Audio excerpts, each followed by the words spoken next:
अध्यक्ष महोदय, मैं आपका बहुत धन्यवाद देता हूं कि आपने इस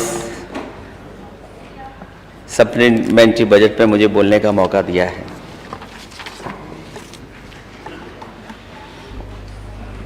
हालांकि जब मैं अध्यक्ष महोदय सदन में आया तो चर्चा किसी और बात पे हो रही थी और हमारे कुछ साथी कभी लॉलीपॉप की बात कर रहे थे। कुछ लोगों को लॉलीपॉप दे करके फिल इन द ब्लैंक की तरह बैठाया हुआ है उन्हें। मैं उन बातों में बाद में जाऊंगा, लेकिन मैं सप्लीमेंट्री बजट जो सरकार लेकर के आई है, जब सरकार खर्च नहीं कर पा रही है पैसा, अध्यक्ष महोदय, जब खर्च नहीं हो रहा तो आखिरकार सप्लीमेंट्री बजट क्यों? और सरकार को खुद पीछे पलट करके देखना चाहिए कि जो बजट इतना बड़ा बताया था, लगभग 65% पैसा खर्च नहीं हुआ है। और सबसे महत्वपूर्ण विभाग जो है पीडब्ल्यूडी है, उसमें अभी भी 65% पैसा पड़ा हुआ है, खर्च नहीं हुआ। 34% केवल किया।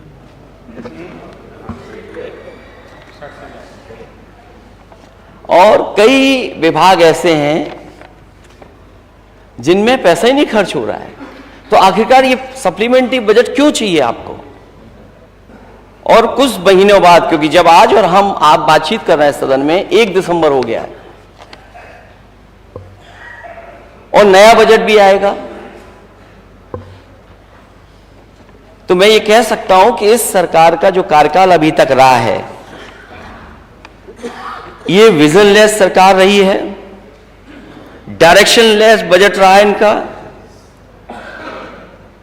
जो कहा वो नहीं करा,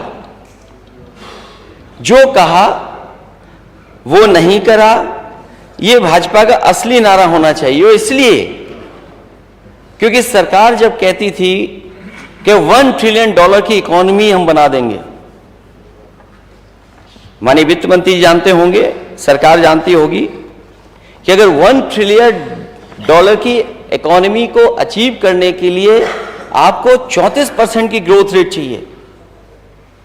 अगर आप 65% पैसा नहीं खर्च करेंगे, सप्लीमेंट्री बजट फिर ले लेंगे आप, कुछ महीने हैं आपके पास, तो कैसे आप अचीव करेंगे? ये डबल स्टैंडर्ड सरकार है, दोहरा चरित्र है सरकार का। कहती कुछ है, करती कुछ और है। और डींग मारने में तो सबसे आगे है कि हम विश्व गुरु बनकर के $1 ट्रिलियन इकोनॉमी बना लेंगे। स्मार्ट सिटी का सपना दिखाया था। क्या इस सप्लीमेंट्री बजट में स्मार्ट सिटी का कहीं स्थान है? मुझे तो यह लगता है कि 5 साल का वो कार्यकाल और लगभग 2 साल अब पूरे होने जा रहे हैं, ये सरकार खुद महसूस कर गई है कि अब वो स्मार्ट सिटी नहीं बना सकती, स्मार्ट सिटी नहीं बन पाएगी।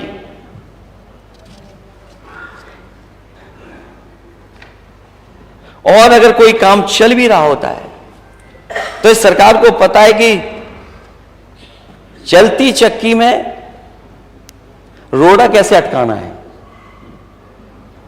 ये रोड़ा अटकाने वाली सरकार है, विकास गति को रोकने वाली सरकार है। और फिर पीडब्ल्यूडी में नंबर 2 पे सबसे ज्यादा बजट आप सप्लीमेंट्री में मांग रहे हैं। आप पूर्वांचल एक्सप्रेसवे, बुंदेलखंड एक्सप्रेसवे में, उसमें भी पैसा मांग रहे हैं।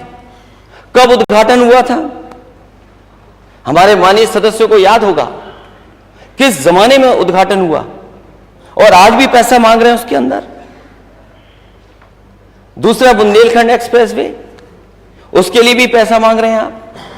तो सरकार को स्वीकार करना चाहिए कि वो जो उद्घाटन हुए थे वो आधे अधूरे उद्घाटन थे। आधे अधूरे उद्घाटन थे। और अगर बजट नहीं खर्च हो पा रहा है तो सरकार को स्वीकार करना चाहिए कि पुअर गवर्नेंस है उनकी, और पुअर गवर्नेंस ही नहीं है, उसको छिपाने के लिए नए नए नारे करते हैं ये लोग।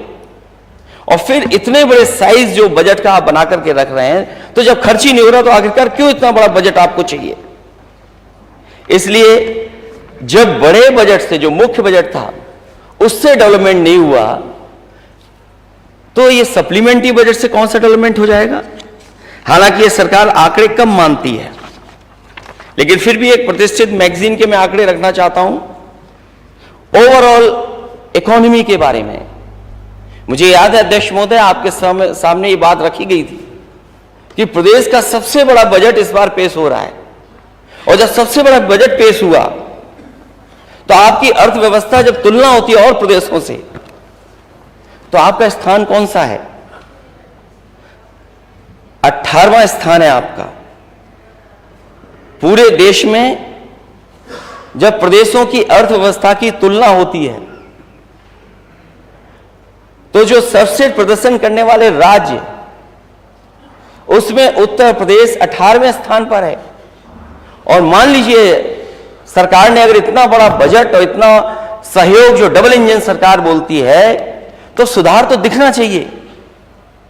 लेकिन देश की एक प्रतिष्ठित मैगजीन ने जब सर्वे किया, उसमें भी सर्वाधिक सुधार वाले बड़े राज्यों में अर्थव्यवस्था किस स्थान पर है?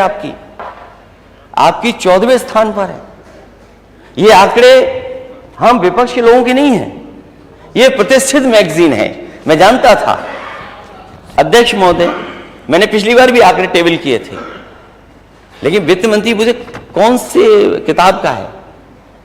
वित्त मंत्री हैं आप क्यों गुमराह कर रहे हो मुख्यमंत्री जी को?